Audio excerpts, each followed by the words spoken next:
very warm welcome to hashtag Toe to Toe. This week we're joined by Andy Clarke once again. Good to see you, Andy. Good to see you. And a really special guest, Shannon Courtenay, is with us this week ahead of her professional debut on March the 23rd at the Copperbox Arena. Really excited to have you on. I mean, thank you. For some people that might be watching this, they might not know that much about you. Yep. How did you get into it? How did you get into boxing? So I started boxing 4.5 years ago, purely out of chance, really. I was really overweight. I was 82 kilos. I was a really heavy smoker. Which, looking at you now, you'd think, how? I used to smoke 30, 40 a day, a heavy drinker. It was just a really bad lifestyle, surrounded by the wrong people. And then I went to like a boxercise class, and the guy that was there was like, do you know what, you've got a talent, but like, you stink of fags and you stink of booze kind of stuff. And then I was like, okay. And then he said, why don't you go down to Finchley? And I thought, nah, don't be silly, like, that's where they train like Anthony Joshua, and they're not going to want someone like me. So I went down there and they were really blunt. They said, you've actually got a talent, like you've got the aggressiveness, you can hit hard, but you're really fat. And I was like, oh, okay. Blunt? Blunt, but I needed it because I walked out the gym, I threw my cigarettes in the bin, and then I went back again the next day and they said, oh, we're going to go watch the internationals next week. Why don't you come see if you actually enjoy watching boxing? So I said, yeah, okay, I'll come. And then they said, oh, I went there and said, do you like it? I said, I love it. This sport is a bit of me. They said, maybe in 3 years we'll enter you at 69 kilos. Exactly a year later, I won it at 57 kilos. What was it you loved so much? Can you remember? I think it's kind of, you have to rely on yourself.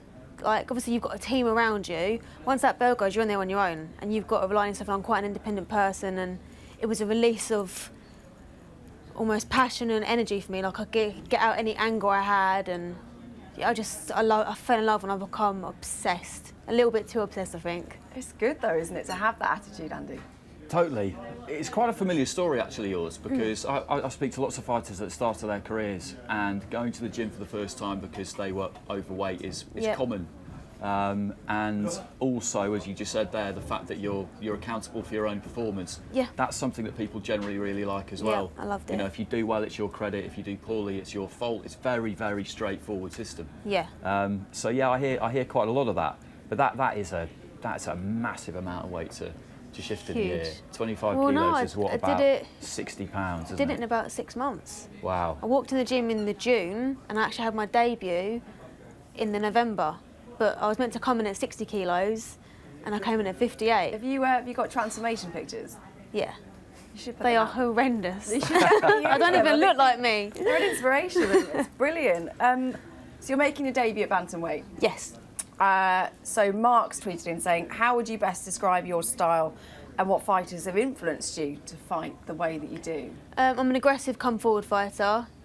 Definitely front foot. But obviously I've now, as an amateur, I was just known for just being aggressive and coming forward and not minding if I took a hit to land one. Whereas Adam's obviously changed that now. Adam and Charlie have got me being with a slick movement but still aggressive coming forward. And I study and I look up to Roberto Duran and Sugar Leonard. I just study pretty much the Four Kings and Hagler and Hearns, just watch them and try and adapt to that style. Was boxing something that you kind of grew up on? Did you watch it when you were growing up? No. Not My granddad and my uncle, they were big boxing fans, but like my mum raised me, and my stepdad came into my life when I was 12, but that neither of them, like my stepdad, other than Fury and Josh, I don't think he could name a boxer. So they were never really into boxing. It was just something that I found for myself. I think that's probably why I loved it, because it was new. Because it's quite an education, is it, to cram into a few years, Andy? Yeah. Yeah, it is. I mean, it's a difficult thing to do. There's no two ways about it. The longer you do something for, then the better you get at it, so long as the training is high quality and you're really kind of engaged with it. And that's definitely what you get at Like to Box with Adam and Charlie Beat. So in many ways that is the perfect place for you if you're going to be kind of like hot-housed, if you want, and have to kind of make quite rapid progress. It all comes down to motivation in the end, doesn't it? Yep. It all comes down to how much you want to do it. And another thing I do find sometimes is that when there is boxing in a family, you can tend to get the feeling that kids are pushed into it a bit. And there's also they don't like really love an it. expectance of you. Like, you've got someone, for They're example, not really doing it for themselves, Eubank, maybe. he was at the beginning expected to be like at that level of a senior, whereas I haven't got that. So Do you feel like there's no pressure then on you? There is pressure now because I think I'm the first woman who's coming onto Matchroom who isn't got that. I haven't got that Olympic background, and I haven't got what Katie Taylor had. Do you know what I mean? So there's always like, people are going to be like, either who is she and why is there a big thing about her already? And there's people that have seen me fight who've always said, from the start, people have always said she's got pro style. But even just talking to you in these few minutes, I get the impression that you're someone that kind of wants to prove them and make a Oh, point. 100%. I like to prove people wrong. I'm one of the most determined people you will ever meet. Even Adam says that about me. The determination is crazy. That's Adam Booth, the gym you're on. Yeah. I love that. Coxie wants to know, what's your favourite memory as an amateur? You enjoy quite a successful amateur career. I'd probably say winning the Haringey Box Cup the first time, because that was the reason, that was like my one thing I wanted to win, and I won it in just 7 fights, beating Scotland in the finals, and I was so determined, I was so determined to win that. And when I did, it kind of hit home for a lot of people. Actually, Shannon is taking this seriously. It's not just a phase that she's going through. And then, yeah, so that meant my first title as well. It was almost like a way to say thank you to like my coaches, to say like, yeah, I am taking it seriously. So yeah, that was a massive thing for me winning that. Something we talk about, Andy, a lot is when boxers turn over, is their style and how it will transition and will it suit the pros. How do you think Shannon's will do it in the pros? You definitely do have a pro style. I've seen you fight a bit. There's quite a lot of you actually online, which is quite handy. You know, there's a lot of fights to watch of a lot of amateurs who come through now, and I see what you mean when you say that you don't mind taking a shot to land one, and Adam's trying to kind of make a change to that, but you do kind of like to stay in the pocket. Yeah, I like that. You like to stay up close. Go to war. You like to be within range. Yeah. And that's, so does he, I think, because when you look at his fighters, they're always on the borderline of range, aren't they? Trying to tempt you into something. Yeah, that upper body movement, that kind of head movement. It's almost kind of taunting their opponent that, yeah, you know, I'm here. You know, you can reach me here. You can. Come on, have a go. So yeah, it'll be interesting to see. I mean, pro debuts are always quite nerve-wracking. Yeah. But at the same time, it's a big bill as well. Yeah, it's a big bill. It's a good bill to be on. Great bill to be on. And at the Copper Box Arena as well. Yeah. I mean, am I right in thinking it was 2013? Is that where you watched your first live fight? Yeah, I went to watch Billy Joe Saunders versus John Ryder. Knew nothing about boxing. I went by chance that night because some friends were going. And like, I remember, because I didn't know anything about boxing, I was just thinking like, what's going on? And I remember Derek Chisora coming out to like some slow song, and I was thinking, what is going on? I went, oh, is this Billy Joe? Like, can we go after this? They're like, no, this is Derek Chisora. And I just kept going outside for cigarettes and stuff. And I sat down and I was like, actually, this isn't just fighting, this is an art. Like, it's very technical, and I kind of liked it. And then, yeah, 6 years later, I'm now making my debut. And how does that feel? Crazy. Where? I guess you've not really. Have you performed in any venue like that before? Have you boxed? Nothing like that before. I've boxed, like, I've done York Hall before. I won my Southern Area title in York Hall, and that was packed out. And that was against a Repton girl, and there was a lot of Repton fans there, so there was a pressure against me. I boxed in Sweden in a national arena against their national #1, and it was live on TV, and I had the entire crowd booing me.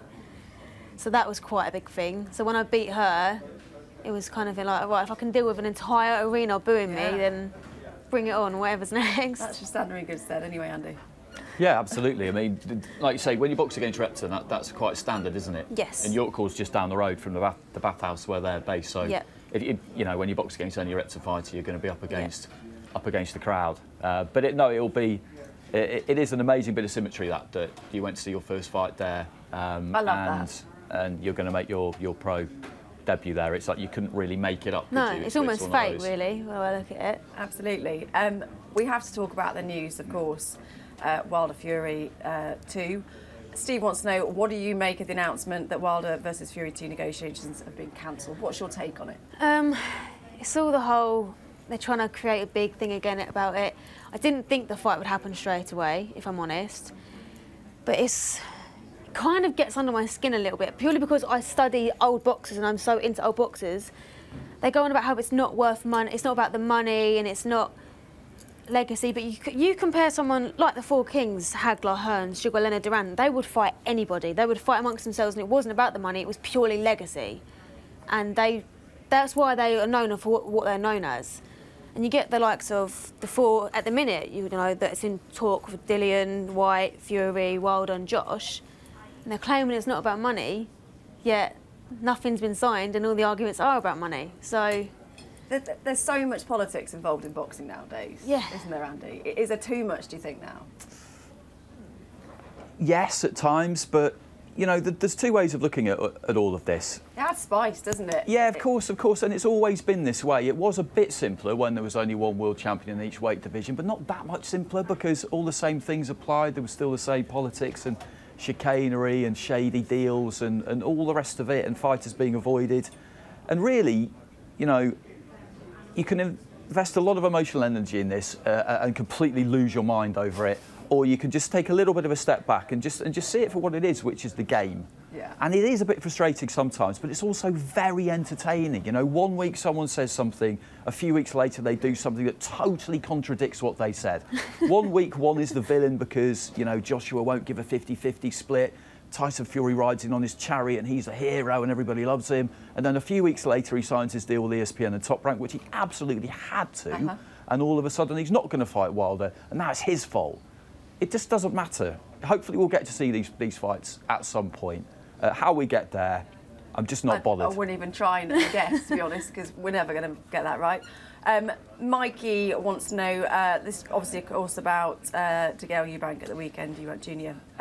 Mike wants to know, did Degale make Eubank Jr. look better than he actually is? Did Degale make Eubank look better? No, I don't think he did. I didn't think that Degale would win. I actually had a bet of a lot of people. I thought that Eubank would win via knockout round 9-12. Didn't think it would go to points, but I think. Were you surprised at how sort of Degale was on the decline? I knew he was on the decline. I thought he was fading. He looked great in all the training videos and hitting the pads, but anyone can look good in that kind of footage, really. But round 1, he looked so sharp. I thought, oh, I've completely wrong here, and then it just. He had a strong round 1, and then it just, I think, he kept going back in straight lines with his hands down. And against someone like Eubank, you cannot do that because he's a pressure fighter who is quite unorthodox, so he will throw anything at you. And he was throwing that right hand and catching him clean every time. So I don't think it made Eubank look technically better because I don't think he's actually changed technically, even though he's got a coach now. I just think that he was throwing what he does and throwing everything at him, and he was catching Degale clean. A more fighter that was on the ball more and was probably younger and less wear and tear probably would have gone off at an angle or rolled some of the shots. But it was a good fight. I'm a bit gutted for Degale, if I'm honest. Well, we spoke about this last week, didn't we, Andy? And the big question was, did Degale have enough left in the tank? That question was answered. Yeah, I think so. But I think there's always a temptation in these situations when somebody doesn't perform to the level that they have done in the past, that you know that they can, and maybe people feel a little bit disappointed in them. It's very common for people to concentrate too much on what that fighter didn't do, so too much on what Degale didn't do, and not give the fighter who won enough credit for not letting them do it. And Eubank did what he needed to do, and he's not the most technically refined fighter you'll ever see in your life, but he's a good fighter. Like, he'd only lost to Saunders, and he took that early, and George Groves before that. But because he lost to George Groves, everybody decided he was rubbish. And he's obviously not. You know, it's not. People like now for their stars to either be the best in the world, they want it to be the #1, or they're rubbish. And it's nonsense because there's a lot of layers in between. And Eubank will beat, you know, he'll beat a lot of fighters. I'm quite liking your little rants each week. But it's true though, isn't it? It's true. You know, you look at someone like Ricky Hatton, for example.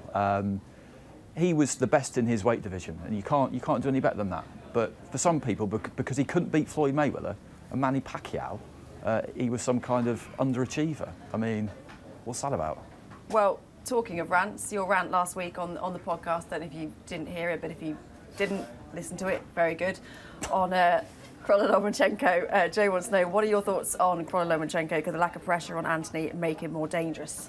Come to you first. I'm quite happy that Crowler's got the fight, to be honest. I think he's dedicated his life for 13 years to the sport. He's become a world champion. And I do think... Earned it. Yeah, he's earned it. He's earned his right. And I do think after this fight that he will hang his gloves up. So why shouldn't he get one last payday after a long career? Do I think he wins? No. Do I think it's going to be a very similar performance like it was Crowler versus Linares? Yes. Because the game plan maybe wasn't correct that night, but there's not pressure because no one's expecting him to win this fight. So almost he's going in there as the underdog, and everyone loves an underdog.